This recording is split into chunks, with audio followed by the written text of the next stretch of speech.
আজ রাত 8:30টায় দুবাই আন্তর্জাতিক ক্রিকেট স্টেডিয়ামে শুরু হতে যাচ্ছে দুই চিরপ্রতিদ্বন্দ্বীর লড়াই। সারা বিশ্বের ক্রিকেট প্রেমীর চোখ থাকবে এই ম্যাচে নিঃসন্দেহে। দর্শক চাহিদার কারণে প্রতিটি আইসিসি ইভেন্টে ভারত পাকিস্তানের সর্বোচ্চ ম্যাচ আয়োজনের চেষ্টা থাকে।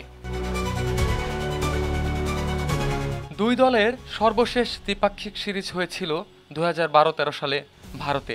এরপর কেটে গেছে এক যুগেরও বেশি সময়, আর হয়নি কোনো দ্বিপাক্ষিক সিরিজ।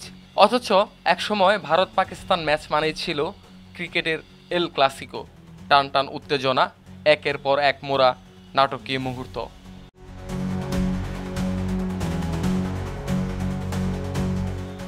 সময়ের সাথে সাথে সেই লড়াই কিছুটা ফিকে হয়ে গেলেও এখনও যখন দুই দল মাঠে নামে, কাগজে কলমের সব হিসাব উল্টে যায়। ক্রিকেটীয় লড়াই তখন রূপ নেয় মানচিত্রের সীমান্তে। সাম্প্রতিক সময়ে দুই দেশের রাজনৈতিক অস্থিরতা, সীমান্তে সংঘর্ষ বা কূটনৈতিক টানাপোড়েন এই ম্যাচের উত্তাপকে আরও প্রতীকী করে তোলে। 22 গজই যেন রণক্ষেত্র, ব্যাট আর বলের আঘাতে প্রতিধ্বনিত হয় বাস্তব জীবনের টানাপোড়েন। একসময় দুই দলের জয় পরাজয় লড়াই ছিল প্রায় সমান সমান। তবে সাম্প্রতিক সময়ে আইসিসি ইভেন্টে ভারতের দাপট স্পষ্ট। টি-20 ফরম্যাটে দুই দল মুখোমুখি হয়েছে 13 বার, সেখানে ভারতের জয় 10টি। অন্যদিকে এশিয়া কাপে 8 বারের মোকাবেলায় কেবলমাত্র একবারই জয় পেয়েছে পাকিস্তান।